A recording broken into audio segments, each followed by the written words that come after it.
Gopitana Bala Girivaradati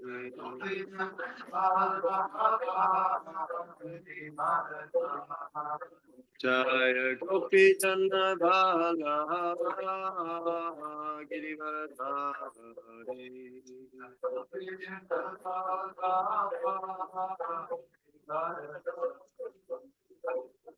Yashodandana Bhajadarandana Yashodandana Bhajadarandana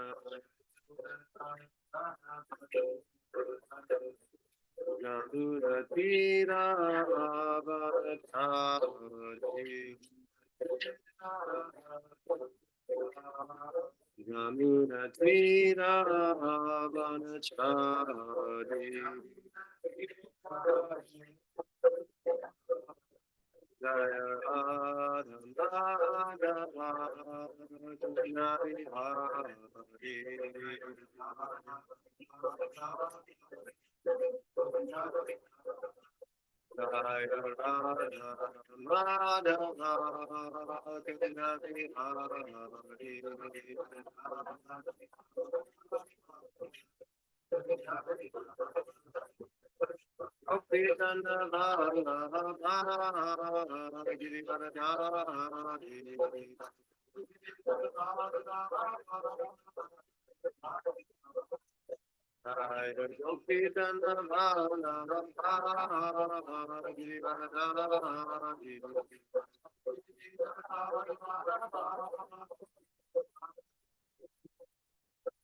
Yashodanandana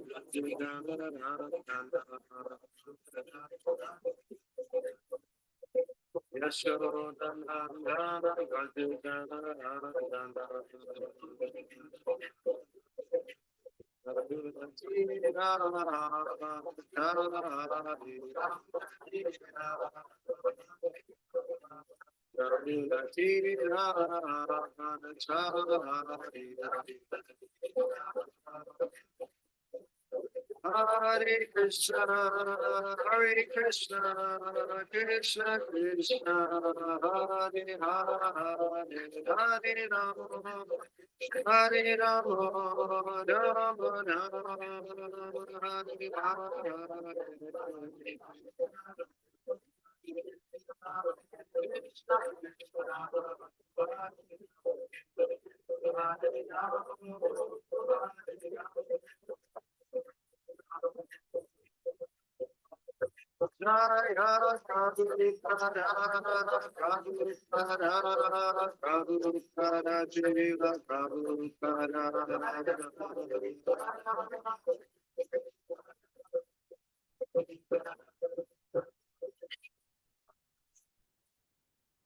John Vishnupad Paramahamsa Parivrajikacharya Stotra Shatta Sri Srimad His Divine Grace A.C. Bhaktivedanta Swami Maharaj Srila Prabhupada Ki John Vishnupad Paramahamsa Parivrajikacharya Stotra Shatta Sri Srimad Bhakti Siddhanta Saraswati Thakur Goswami Maharaj Prabhupada Ki Lantakoti Vaishnava Vrinda Ki Granthara Srimad Bhagavatam Ki Jai Sai Gaur Premanandi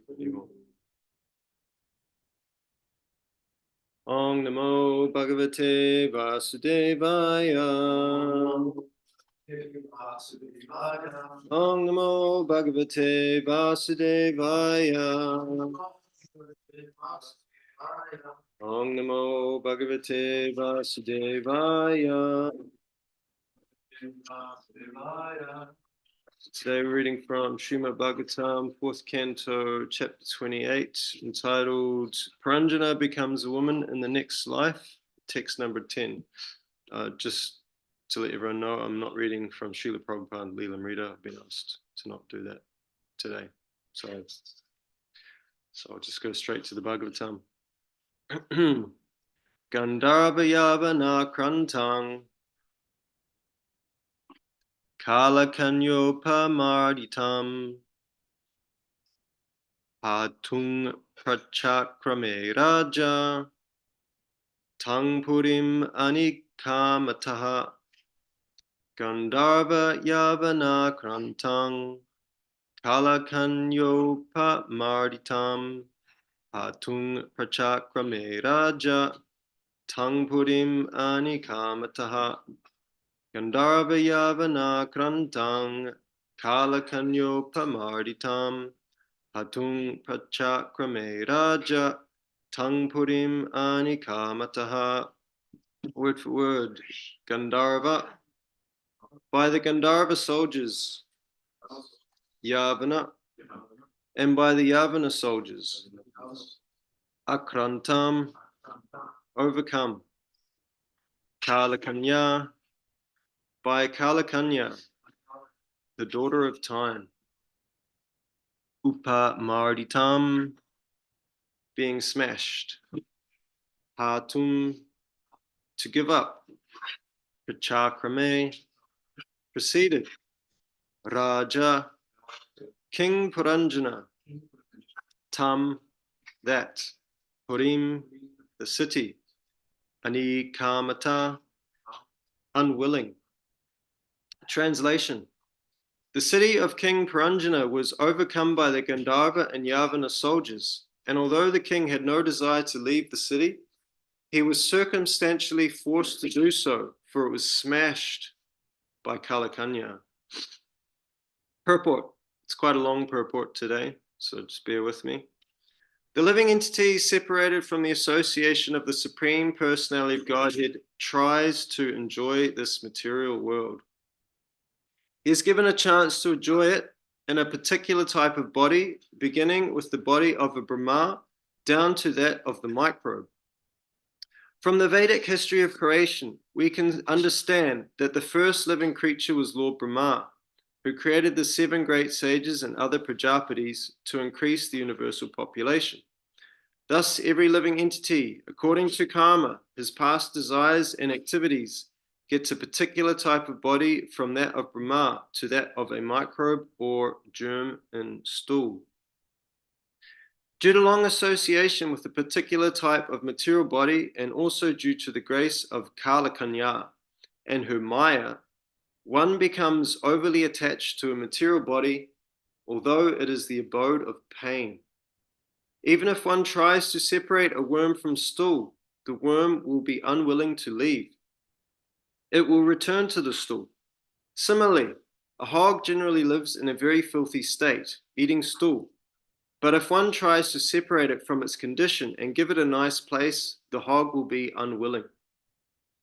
In this way, if we study each and every living entity, we will find that he will defy offers of a more comfortable position. Although King Puranjana was attacked from all sides, he was unwilling to leave the city. In other words, the living entity, whatever his condition, does not want to give up the body, but he will be forced to give it up because, after all, this material body cannot exist forever. The living entity wishes to enjoy the material world in different ways, and therefore, by nature's law, he is allowed to transmigrate from one body to another, exactly as a person transmigrates from the body of an infant to a child, to a boy, to a youth, to a man. This process is constantly going on. At the last stage, when the gross body becomes old and invalid, the living entity is reluctant to give it up, despite the fact that it is no longer usable. Although material existence and the material body are not comfortable, why does the living entity not want to leave? As soon as one gets a material body, he has to work very hard to maintain it. He may engage in different fields of activity, but whatever the case, everyone has to work very hard to maintain the material body. Unfortunately, society has no information of the soul's transmigration. Because the living entity does not hope to enter the spiritual kingdom of eternal life, bliss, and knowledge, he wants to stick to his present body, even though it may be useless. Consequently, the greatest welfare activity in this material world is the furthering of the Krishna consciousness movement. This movement is giving human society information about the kingdom of God. There is God, there is Krishna, and everyone can return to God and live eternally in bliss and knowledge. A Krishna conscious person is not afraid of giving up the body because his position is always eternal. A Krishna conscious person engages in the transcendent loving service of the Lord eternally. Therefore, as long as he lives within the body, he is happy to engage in the loving service of the Lord. And when he gives up the body, he is also permanently situated in the service of the Lord. The saintly devotees are always free and liberated, whereas the karmis, who have no knowledge of spiritual life or the transcendental loving service of the Lord, are very much afraid of giving up the rotten material body. Srila Prabhupada ki jai. Om Jnana Timirandasya Gnanjana Shalakaya Chakshur Militang Yena Tasmai Shri Gurave Namaha. Jai Shri Krishna Chaitanya Prabhu Nityananda Shri Advaita Gadadhara Shivasari Gaura Bhaktivinoda. Hare Krishna, Krishna Krishna, Hare Hare, Hare Rama, Rama Rama, Hare Hare. Translation again. Bear with me, I'm going to scroll back. The city of King Puranjana was overcome by the Gandharva and Yavana soldiers, and although the king had no desire to leave the city, he was circumstantially forced to do so, for it was smashed by Kalakanya. So I haven't read this section of the Bhagavatam in a while. I'm actually 4 chapters behind it in my own personal reading, so it's been quite a while since I've read it, but I'm catching up. The first thing that I thought when I read the chapter title, Puranjana becomes a woman in the next life. So that's the classic ABCs of Bhagavad Gita, Dehino Sminyata Dehi, Komadam Yogadam Jara. We're transmigrating through this body, through boyhood, youth, old age, and Prabhupada mentions this in the purport. And then, of course, what happens when we leave this body? Where do we go next? So this is also explained in Bhagavad Gita, Yang Yang Vapi Smaram Bhavam. Whatever we're meditating on, that's what we attain. Sada Tadbhava Bhavitaha. Whatever emotional state. And this is what happens in this chapter here. The emotional state of King Puranjana at the time of death is he's absorbed in his family and all the family affairs and the house and the wealth and all how everything's going on. Then and eventually it centers in on his wife. Oh, how will she maintain everything once I'm gone? And then leaves the body. So whatever you're thinking at the time of death, that's where you go. So the positive from this chapter that I took just from the chapter title is at least King Puranjana got a human birth. That's the positive. So maybe he took another birth. That's the negative. He took another material body. That's the bad side of it. But the positives is at least he got a human form of life, because as Prabhupada explains, the greatest danger, the greatest type of fear is that we lose this human form of life.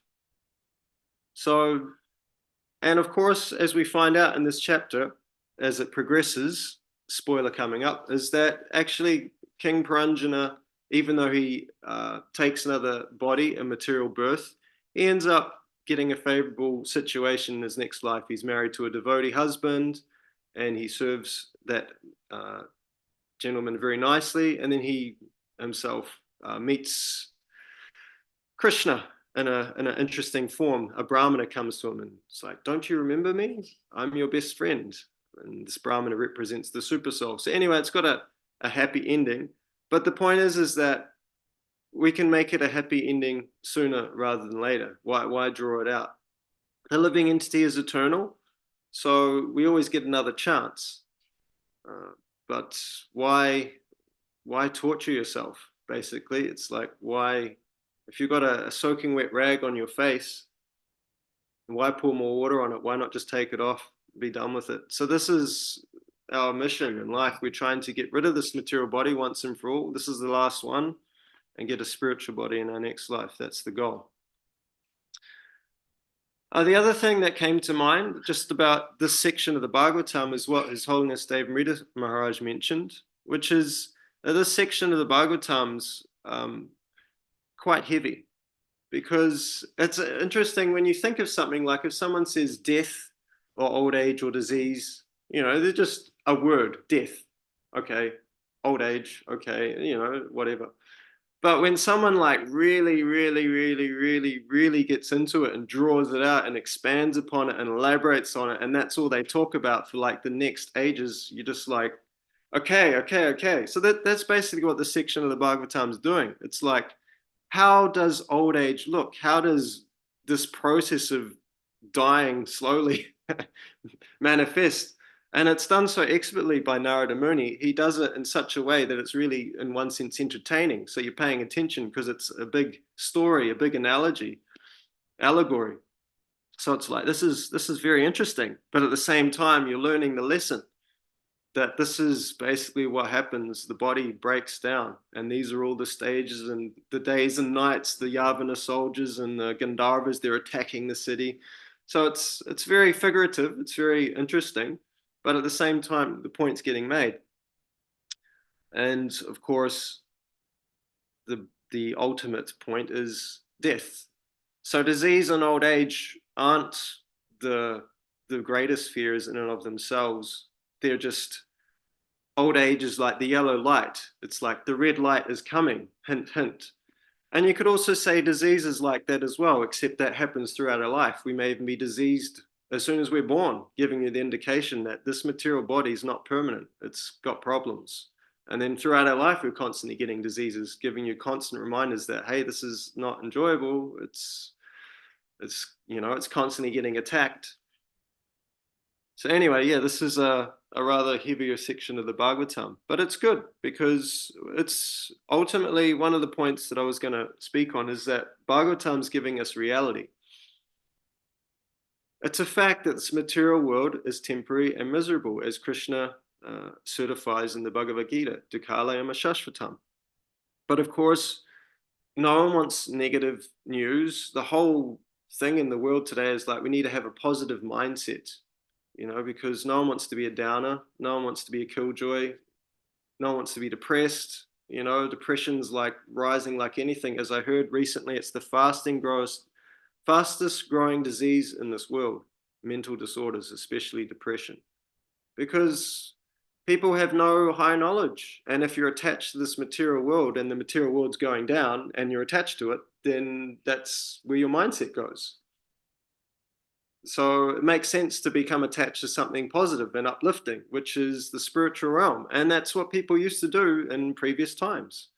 First of all, they had a better civilization, maybe not technologically.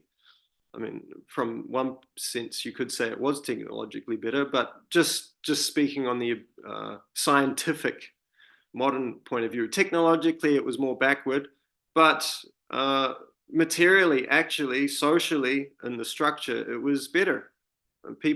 There weren't so many mental problems. Maybe there were more physical ailments, but it wasn't such a trip to this. It wasn't like, oh my God, like we're destroying ourselves today with our own mind. We don't even need a physical disease. We just need our own mind, and then we're getting destroyed. This is the modern culture that we live in. It's terrible. It's absolutely atrocious. So anyway, getting back to this chapter, the force of time. This is one of the main points that's made through this chapter, is that, and the previous chapter as well, is that time is there. And this particular text, it says that the king had no desire to leave the city. He was circumstantially forced to do so. This is time. We can't, like, bring me someone who's defeated time. I haven't met that person yet, materially. Everyone dies. It's a fact. So the only success that we can get out of this life is that, well, maybe there's something more than meets the eye. Maybe there's something more than this material realm. Because materially, everyone's defeated. Everyone. As Prabhupada makes the point, look at all the great empires. The Roman Empire, even more recently, the British Empire. They collapse. They crumble. This is time. You can't maintain anything. Time deteriorates. King Mukchakunda, he famously said that, I forgot about time. So we may forget about time, but he also says that time did not forget about me. So we're going to get old. This body's going to come to its end. Even if we forget that that's happening, it still will happen. It's just like the was it the ostrich? The ostrich puts its head in the ground, buries its head when it senses some danger. It's not that the danger disappears. Same with the rabbit. The rabbit closes his eyes when the danger's coming. But that doesn't mean that the danger's going to go away just because you close your eyes. So this is ignorance. And Bhagavatam's trying to educate us with knowledge so that we don't close our eyes to the reality, but we see the positive solution. The positive solution is ultimately, as Prabhupada points out in the purport, is to become Krishna conscious. And that's our goal. And that's the complete positive alternative reality to this material world. Everything about this material world that we find depressing, bad, horrible, whatever you want to call it, it's the complete opposite in the spiritual realm. Because in the spiritual realm, even depression is blissful. when the residents of Vrindavan are in separation from Krishna, it's even more bliss than when they're happy in bliss. So their depressive bliss is greater, which is materially we can't understand these things, of course. So who wouldn't want to go to such a place where your depression is actually more blissful than your happiness? Sounds good to me. So Krishna also says in the Bhagavad Gita, time I am the great destroyer of the worlds. And he further says, he destroys all people. So all worlds, all people. So who gets out? He says, but with the exception of you, the Pandavas. So there is somebody who gets away from time. And that's the devotee. The devotees escape the effects of time. As it's mentioned, I believe, in the third canto, both with the rising and the setting of the sun, our lifespan's decreasing. But that's not the case with the devotee, because materially it's true, but ultimately it's not, because the devotee's making spiritual progress. So even though materially time's passing, the devotee's making spiritual progress, and ultimately they're not afraid of death because they're heading in the right direction. So death for a devotee, if they're fully purified, is just a change of service. They may take another birth here to serve elsewhere, that's possible, or they may go back to the spiritual realm. Either way, it's a positive change because they're making progress in their Krishna consciousness and they're going to continue their service. So the devotees are the only ones who are not afraid of time. But we look and we see that everyone's material body is destroyed.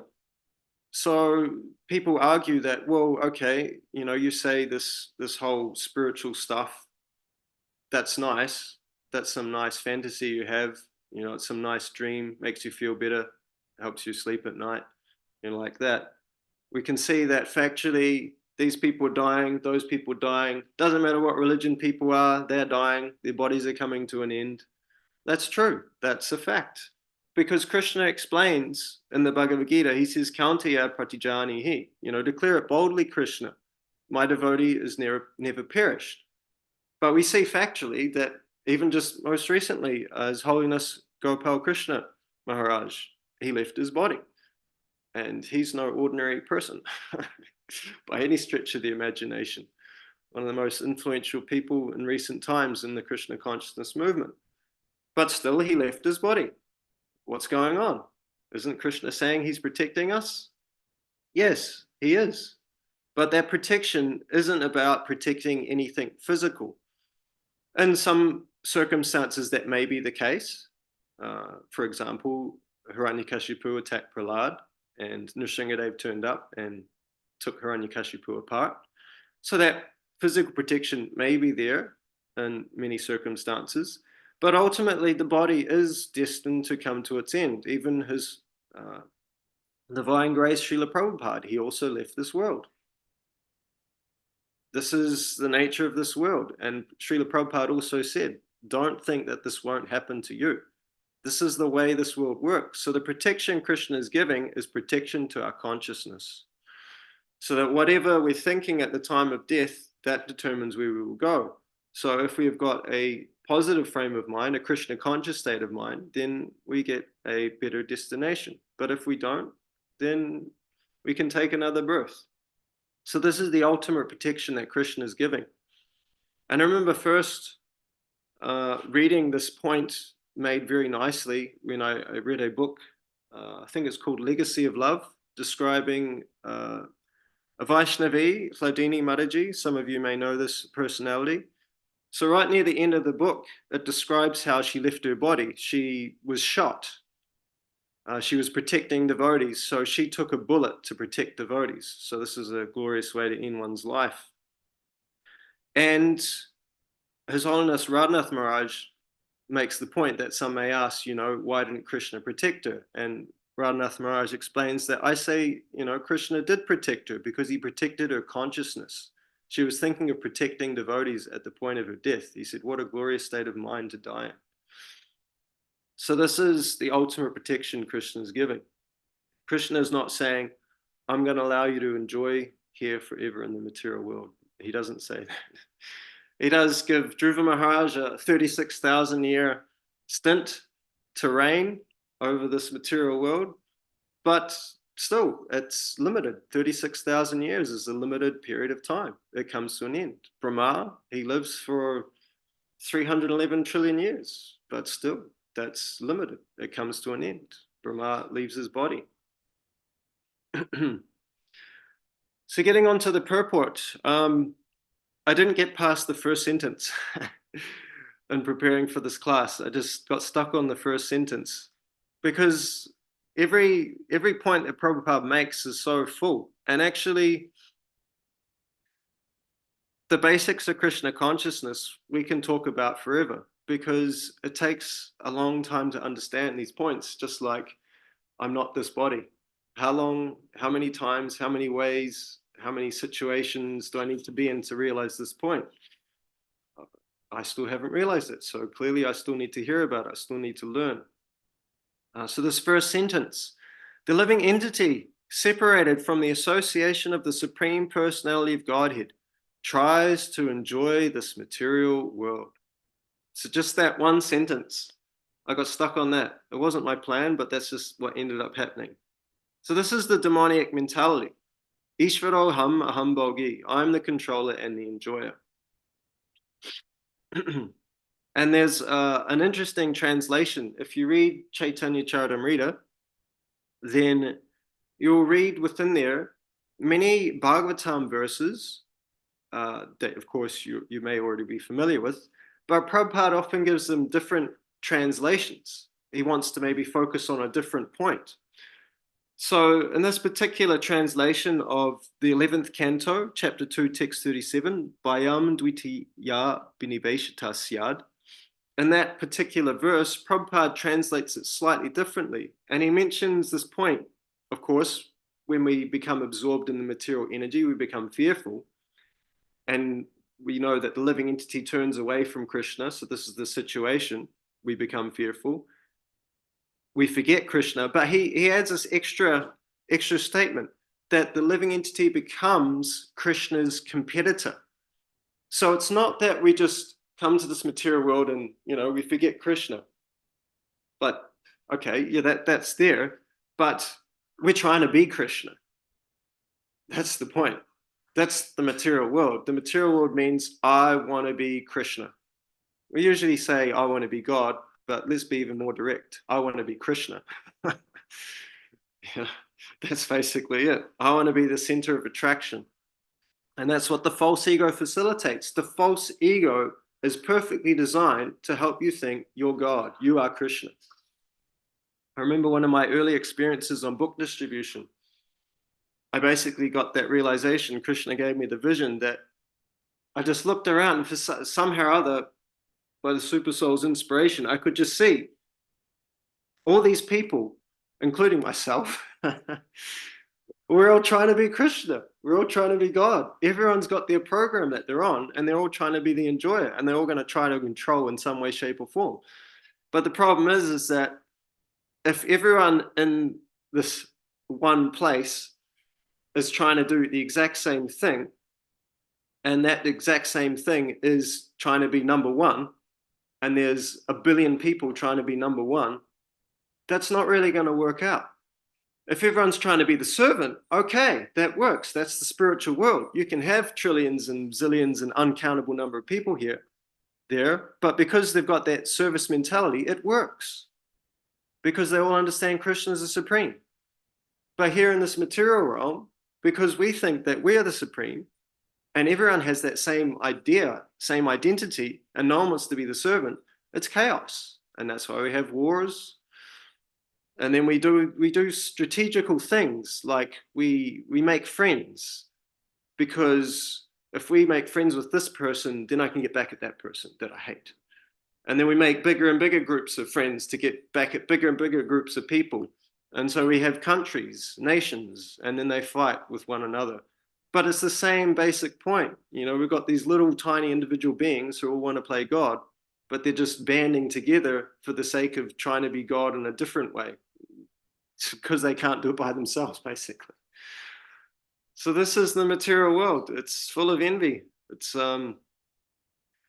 full of envy, but there is the opportunity to become free from envy. And that's the wonderful thing about this material world as well, is that Krishna has designed it that way. It's for us to learn a lesson. What is our main goal in life? Our main goal is to realize that we're not the controller, we're not the enjoyer, but we're a servant. If we understand that, we become happy and peaceful. Bhaktaram yagyatapasam savalokam maheshwaram suridam savabhutanam gyatva mam shantim richchati. Krishna explains that. Prabhupada will say this many times in many different talks, many different conversations. This is the peace formula. Very simple. We just understand. Krishna is the controller. He owns everything. It's all his property. He's the enjoyer. Everything's meant for his pleasure. And he's the best friend of everyone. Because we can maybe hide away from, oh, I'm trying to control, I'm trying to enjoy. Actually, I'm trying to help everyone. I'm trying to, build a hospital, and I'm trying to feed the poor. But then we're still trying to take Krishna's position as the best friend of everyone, because we want all the acclaim and all the honor for helping everyone, for being the nice guy. So it's still trying to play God, just in a more subtle way, because I'm altruistic, I'm philanthropic, don't call me the evil guy. But as soon as Krishna's not in the picture, that's envy. If Krishna's in the center, then that's freedom from envy. But if he's not, then that's envy. So if we're trying to be the best friend, then that's envy of Krishna. If we're trying to be the best friend of everyone to bring them to Krishna consciousness, then okay, that's fine. But if Krishna's not involved, then immediately envy. It's that simple. So Krishna consciousness is very simple. The process, as Prabhupada explains, it's actually very, very easy. But the application can be difficult. So objectively, we pick up some japa beads in the morning and we just chant 3 words. Really, could it get any more simple than that? Such a simple process. But then where is the mind? Where is the mind? So that's the difficulty, the mind. As Krishna explained in the Bhagavad Gita, it's our best friend or our worst enemy. So I had a lot more to say, didn't really get into it, but I've given in essence some nutshell information there. Because we have a time schedule here, we're going to finish in 5 minutes. So just like to ask anyone online here if they have any comments or questions. Thank you for listening.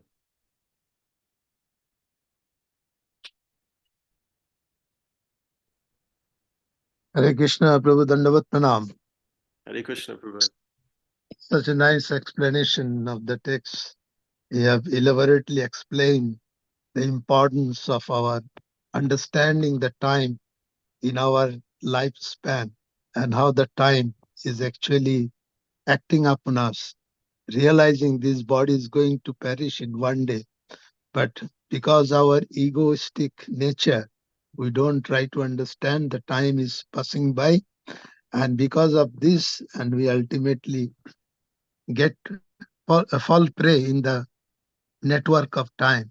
But when you understand the time is there and one day we're going to be finished, and we prepare ourselves to face that situation, and that's how Srila Prabhupada has given us the platform to understand the importance of time and how to deal with the time in the ultimate goal of life. So no matter what we try to do, the time will catch up and one day will be finished. So the warning is need to prepare ourselves to face the time and prepare ourselves for the next journey. Though in materially we don't understand this subject matter, that what is the purpose of life? The purpose of life to become one with the Lord in the service. So to prepare our platform for that reason, we need to understand, because Krishna always says he saves us. He doesn't save us physically, but as you mentioned, the consciousness is maintained so that we remain as an aid in the service of the Krishna. And that is the message of this text, to be prepare ourselves, and Prabhupada has given all the facilities so that we may prepare ourselves in the right way, in the right perspective for the ultimate goal of life. By a simple process by the following of the morning program till the end of the day, Prabhupada has set up the rules, easy rule, by chanting the holy name of the Lord. As you mentioned, 3 words, so simple, but it's still so difficult for some of the people, those who are not in this line of parampara. They find it difficult, they can't digest it, how it's so simple. So the ego comes in between and spoil everything. That is what actually text says. And we see from the text that King Puranjana was having the same nature. So this is the indication that we need to prepare ourselves for the next journey, not by following the steps of Puranjana, but the way Prabhupada has given us, so that the goal of life is attained. And we can see that, as you mentioned, our Gopal Krishna Guru Maharaj left us, but that doesn't mean that is as good as the simple people or general people like that. Is in the higher elevation, is in the service of the Lord even after leaving this body in this material world. So all these examples tells us that the path of life or the way we lead the life need to be changed for a betterment of our next life, so that we can be with Lord Krishna in some way. Yeah, that is the message from this text and my feeling and understanding of this subject matter. Thank you so much. Hare Krishna. Hare Krishna. Thank you for sharing, Prabhupada. Very, very nice summary. Anyone else have any quick comments? We've got 1 minute left for us here. I mean, you guys can continue if you like, but we will be leaving in 1 minute.